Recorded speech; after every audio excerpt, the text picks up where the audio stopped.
random guy named Juan just put to bed any doubt about the fact that he is a criminal and those associated with him are criminals. I don't think he understands exactly how the U.S. military works. They aren't for hire. You can't negotiate with our military because our government does or doesn't do something. You can't hire them for your little pet regime change projects. But that's what he seems to think is the case. I kid you not. I couldn't believe this when I read it, but it actually makes sense. I shouldn't probably say it that way. I totally believed it. I just can't believe that he was this open about it. So let's read. Random guy named Juan seeks relations with U.S. military in attempt to take power in Venezuela. Opposition leader asks aid to meet U.S. Southern Command. So he thinks that by letting Carlos Vecchio sit down with Admiral Fowler, that somehow that could grease the wheels for an intervention in Venezuela. It gets better, though. Wait till you see what he said. Venezuelan opposition leader Juan Guaido on Saturday said he has instructed his political envoy in Washington to immediately open relations with the U.S. military in an attempt to put more pressure on President Nicolas Maduro to resign. Relations with our military. Guaido said he had asked Carlos Vecchio, who the U.S. recognizes as ambassador, to open direct communications toward possible military coordination.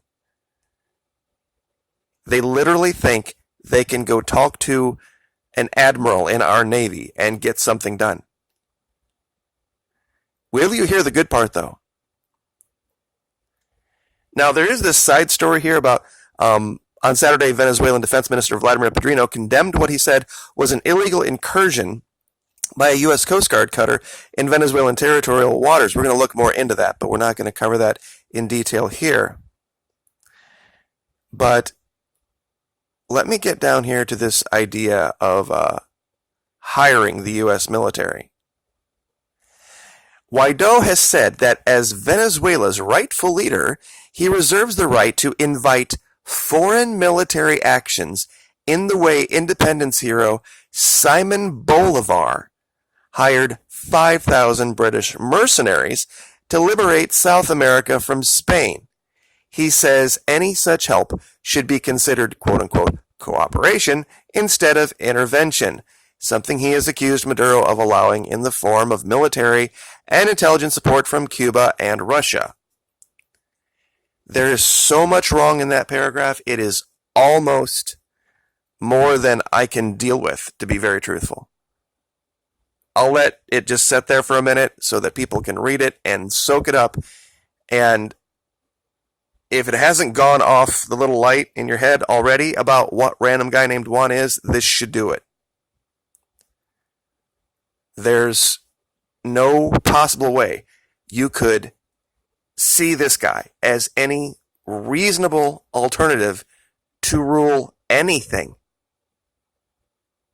It's frighteningly criminal what this guy is proposing. And that we see our government, current government, in D.C. colluding with this guy, recognizing this guy, pushing this guy on the world. It should tell you everything you need to know about the Republicans and the Democrats. The Democrats and the Republicans. The Demoblicans. The Republicrats. Whatever you want to call them. They are one organization posing as two. Anybody calling themselves a Democrat or Republican is part of the problem, and they are criminals. All of them. Every single one of them. Now, the reason I say that way is I am going to offer an apology to Miss Iversen.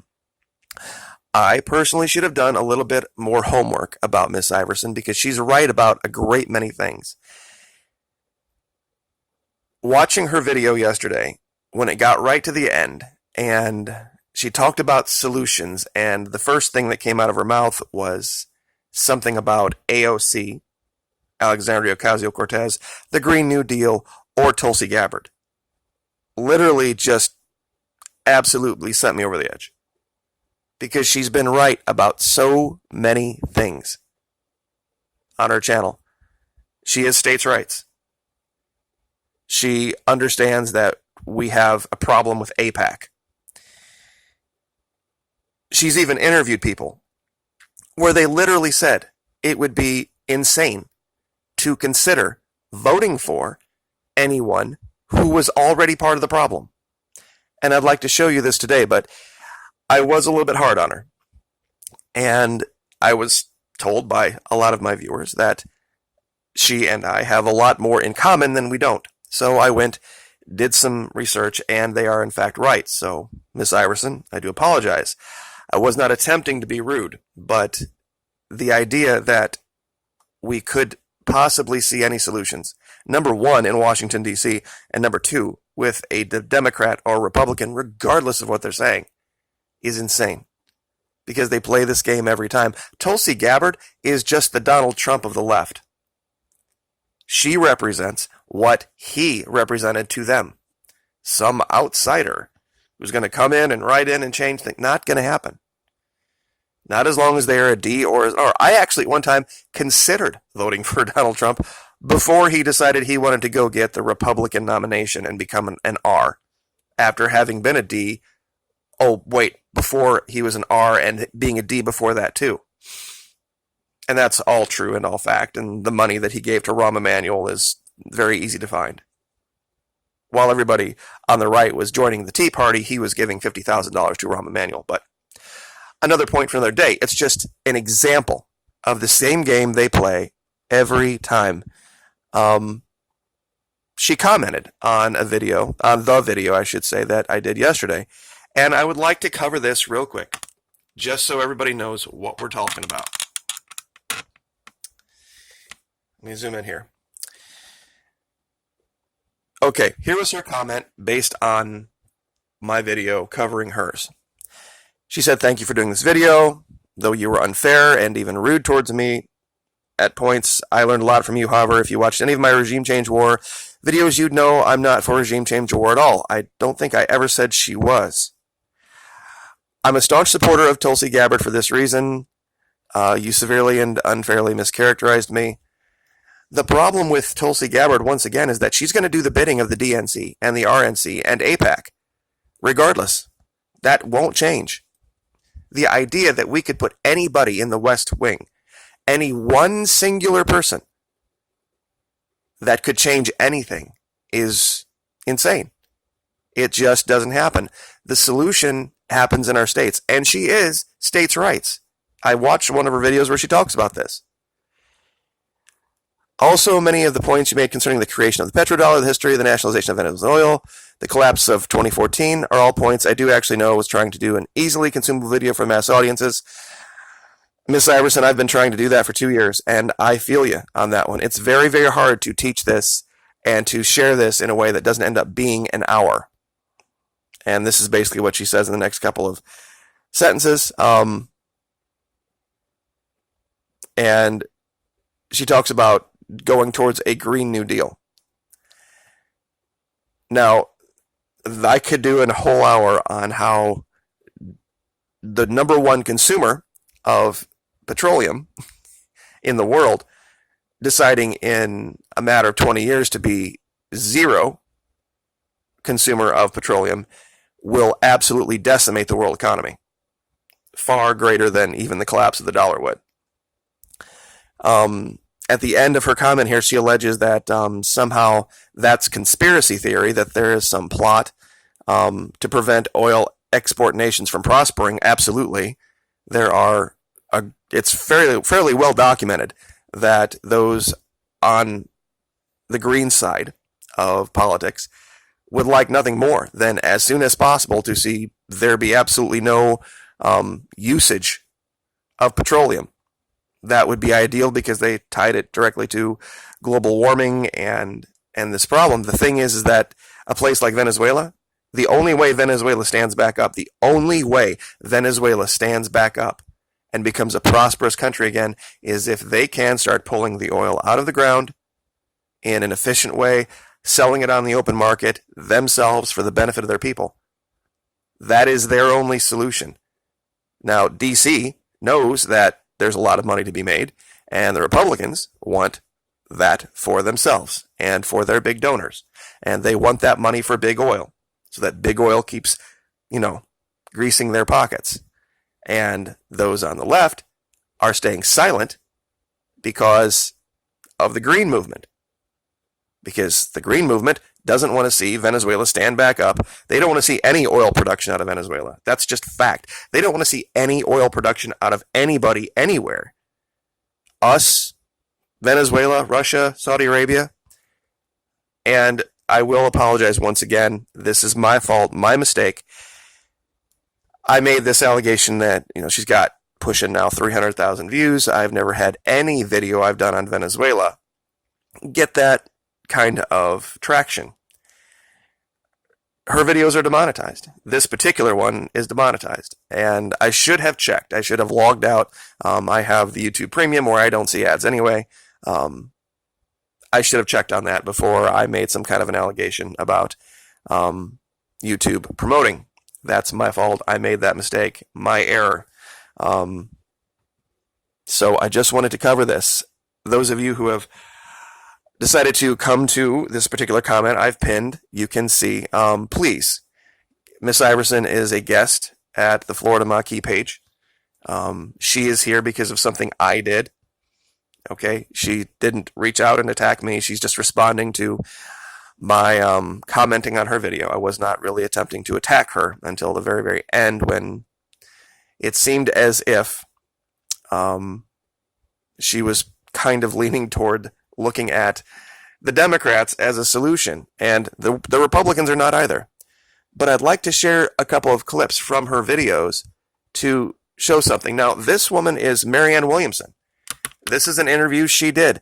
I want you to listen to what Marianne Williamson has to say about a Republican or a Democrat solution. But her point is, why would you want the very people who broke the system to continue to try and fix it? The idea that only people whose careers have been entrenched within that system should possibly be considered qualified to drive us out of the ditch that drove us into, I find preposterous. See? Exactly right. Exactly right. One of your interviews absolutely nailed it. This is why Tulsi Gabbard and AOC are not a solution. Exactly right, Kim. This person nailed it. Absolutely nailed it. You can't have a D or an R solution. This particular video, she talks about the real motivations of the MSM and the politicians. But she does know this, and she doesn't care. Do you know why? Because also, when Trump is in office, it's better for House Democrats because they win. When he's in office, they keep their seats. Because the American voter thinks, well, if we're going to have this lunatic as president, we have to balance it out with a Democrat House. So she knows what she's doing.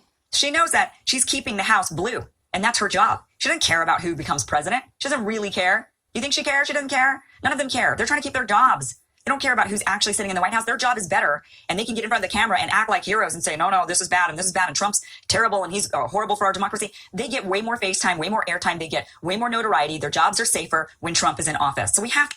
Ding, ding, ding, ding. Exactly right. The R and the D play this game every 4 to 8 years, and they collude with CNN and Fox to do it. They are the problem. The paradigm is the problem. Who is occupying the seats in that paradigm is really not up for debate. It doesn't change anything. Here she talks about the Electoral College. If you get rid of it, then candidates will do essentially what Hillary Clinton did in this last election which is they take certain areas of the country for granted. They don't go and visit them. They don't seem to care about what's going on in their lives and what they're facing. They only go to the areas where they think where they feel like they need to go, and that's it.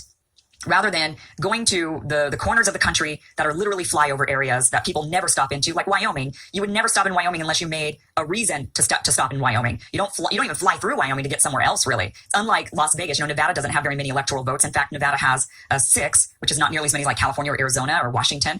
But you would stop in Nevada to get yourself to California. But, a place like Wyoming or Montana or North Dakota, South Dakota, these regions of the country would never be visited. which is why they need to govern themselves. There can never be, no matter what you put in, any reason for Washington, D.C. to have an interest. Whether it's an electoral college vote or whether it's a popular vote. We were never meant to live. She talks about federation versus, she doesn't talk about federation versus republic. She says that we're a federation, and in a sense we are. But we were never meant to be. It's too big an area, it is too many people, and too diverse a group. Every state needs to find someone like a Marianne Williamson, or their version of a Marianne Williamson, who doesn't have any design on ruling, this giant country, who only wants to fix their area. And when we do that, and we start each fixing our own backyards, DC, nobody's going to care who's president at that point, which is actually the beginning of the Electoral College.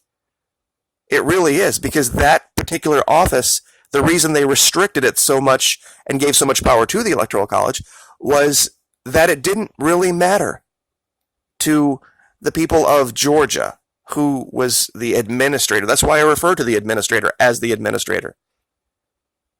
We control our language and we start talking about DC policies and DC actions and DC interventions instead of US this, US that, and US the other. That will fix things.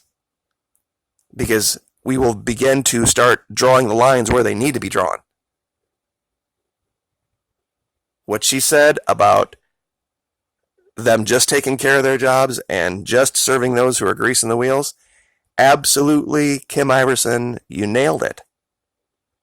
But there is no solution in DC. And there's no solution. Find any reference to conventions in our Constitution, Republican or Democrat. There's no deference to parties, no national election. We were meant to be 50, loosely bound. That's why and actually I had one of my viewers correct me on this. You should refer to it as these United States. And that's actually totally right. Not the United States, these United States. And in this one she talks about, and this is her most viewed video, 400,000 views, talking about AIPAC. How many times here have we talked about the real problem? Send $3 billion to that little country, nothing to Venezuela, $500 million a year to Colombia, and we're going to try to pick winners and losers? And why?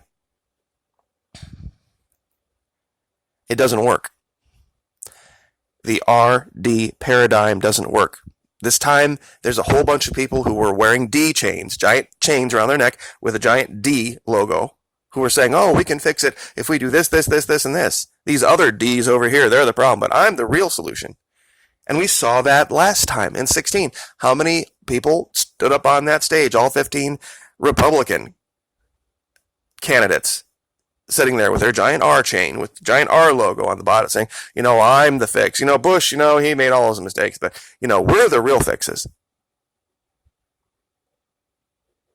It just goes on and back and forth.